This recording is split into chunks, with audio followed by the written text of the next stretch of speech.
বিএনপির সময় যখন রোহিঙ্গারা আশ্রয় নিয়েছিল তখন শহীদ রাষ্ট্রপতি জিয়াউর রহমান ও দেশনেত্রী খালেদা জিয়া বিশ্বের বিভিন্ন দেশের সাথে কথা বলে রোহিঙ্গাদের সম্মানের সাথে তাদের দেশে ফেরত পাঠিয়েছিলেন। কিন্তু আওয়ামী লীগ সরকারের সময় শেখ হাসিনা নিজের গদি টিকিয়ে রাখতে বিশ্বের বিভিন্ন রাষ্ট্রের সাথে আতাত করে রোহিঙ্গাদের জন্য কিছু করেনি বলেছেন বিএনপির কেন্দ্রীয় কমিটির সাংগঠনিক সম্পাদক শামা ওবায়েদ ইসলাম রিংকু। তিনি বলেন, আমি পরিষ্কারভাবে বলতে চাই, বাংলাদেশ জাতীয়তাবাদী দল বিএনপি যখন ক্ষমতায় আসবে ও সরকারে থাকবে তখন এই রোহিঙ্গা সমস্যার সমাধানও হবে। শনিবার সন্ধ্যায় ফরিদপুরের নগরকান্দা ওলামা দলের উপজেলা ও পৌর কমিটির কর্মী সম্মেলনের প্রধান অতিথির বক্তব্যে তিনি এসব কথা বলেন।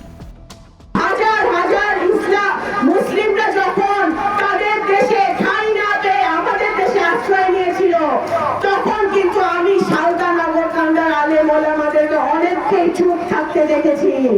শহীদ জিয়া কিন্তু তৎকালীন সময় যখন রোহিঙ্গার আশ্রয় নিয়েছিল সকল ইসলামিক দেশগুলোকে উনি ঐক্যবদ্ধ করেছিল, যারা এই রোহিঙ্গা সমাজের জন্য আওয়াজ তুলেছিল এবং তারা আমরা খুবই সফলতার সাথে শহীদ জিয়া এবং দেশনেত্রী বেগম খালেদা জিয়া রোহিঙ্গা জনগোষ্ঠীকে তাদের দেশে ফেরত সম্মানের সাথে ফেরত পাঠাতে পেরেছিল।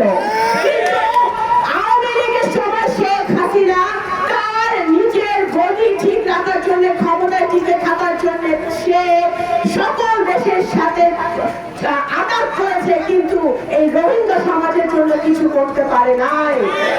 আজকে আমি পরিষ্কারভাবে বলতে চাই, বাংলাদেশ জাতীয়তাবাদী দল যখন ক্ষমতায় থাকে, সরকারে থাকে, তখন এই রোহিঙ্গা সমস্যারও সমাধান হবে ইনশাআল্লাহ।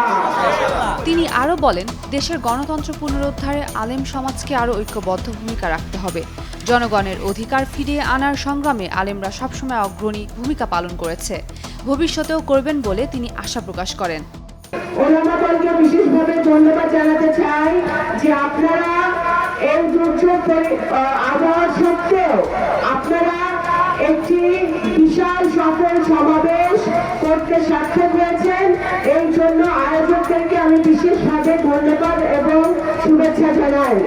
নতুন করে ঢেলে সাজানোর একটা উন্নয়নে আমাদের আলেম ওলামাদের নিরাপত্তা দেওয়ার জন্য, মাদ্রাসা মসজিদে নিরাপত্তা দেওয়ার জন্য, সকল ধর্মের মানুষের নিরাপত্তা দেওয়ার জন্য সেটা একমাত্র দিতে পারে বাংলাদেশ জাতীয়তাবাদী দল।